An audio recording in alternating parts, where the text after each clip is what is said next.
Madaxweynaha Somaliland Muuse Biixi Cabdi ayaa magaalada Hargeysa ku qaabilay wafdi uu hogaaminayo ergeyga qaramada midoobay u qaabilsan arrimaha Soomaaliya.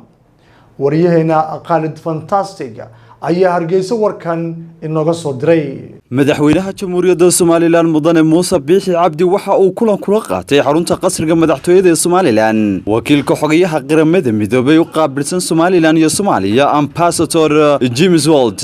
kulanka madaxweynaha oo saacada qaatay ayaa warbaahintu dibadka joog ka ahayd balse markii kulankaasi soo idlaaday waxa warfidyeennada si wada jir u hadlay wasiirka wasaaradda horumarinta maaliyadda Somaliland Dr. Saad Ali Shire oo ka sheekeeyay kulankaasi ahmiyadiisa isagoo si weyn u dulxaadiyay doorkaan la hilmaami karin qaramada midoobay ay ka qaataan horumarinta dhanka mashaariicaha ee Somaliland. maanta waxada bishii 28 tahay waxa madaxweynaha ku soo booqday xafiiskiisa wafti ka socda jimcada qurmaha ka dhaxaysa oo hogaaminayo ergeyga gaarka ee Xoghaya jimcada qurmaha ka dhaxaysa James Wold markii ugu horeysay maaha Somaliland yimaado haruu yimi runtii ergeygii ugu horeeyana maaha dhowr ergey bayna soo maray isagii madaxweynaha aad buu soo dhaweeyay waftiga waxaana laga hadlayaa muuro kala duwan iyo sidii la isu kaashan lahaa waxa laga wada hadlay mashaariicda heedaha kala duwan ee UN halkan ay ka wadaan si fiican baa la soo afgartay waxaana lagu heshiin wada shaqaynta halka laga sii wado oo la sii xoojiyo intaas aan ku soo dhamaaday guud ahaan marka la shuntii la soo duuduubo isaragii madaxweynaha iyo ergeyga gaarka ambassador James Wold. dhankiisa Jimas xogayaha qaramada midoobay ayaa ka hadlay kulankaasi waxaanu tilmaamay inuu ahaa kulan saacado socday isla markaasina ay kaga wada hadleen madaxweynaha arrimaha asaasiga oo labada dhinac u dhaxeeyay.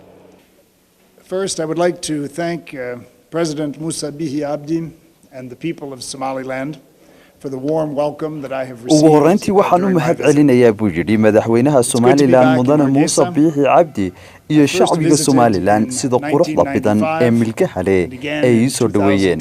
aad baan ugu faraxsanahay inaan dib Somaliland ama Hargeysa ugu soo noqdo markii ugu horeysay ee nimaado waxay ahayd 1995 markii labaad iyo markii saddexaad ee nimaadana waxay ahayd 2012 iyo 2013 waxaan joogay Hargeysa 2 cisho. Somaliland waxay samaysay horumar fara badan dhinacyada nabadda iyo sidoo kale ilaanshaha geedi socodka siyaasadda. waxyaabo fara badan ayaan discuss garaynay ama aanu ka doodnay madaxweynaha Somaliland iyo golihiisa wasiirada gaar ahaan dhisidda horumarka.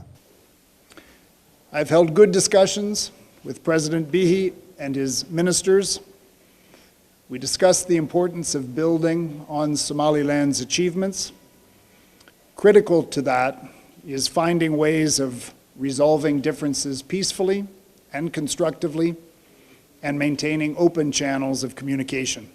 Somaliland iyadoo waxyaabaha soo fara badan aanu ka wada hadalnay madaxweynaha isla markaasina ay ugu muhiimsadeen horumarka iyo guulaha la taaban karo xilligani uu gaarsiiyay madaxweynuhu. waxyaabaha kale ee madaxweynaha aanu isla afgaranay ama aanu ka doodnay waxaa ka mid ahaa doorashooyinka golayaasha wakiilada iyo deegaanka ee Somaliland.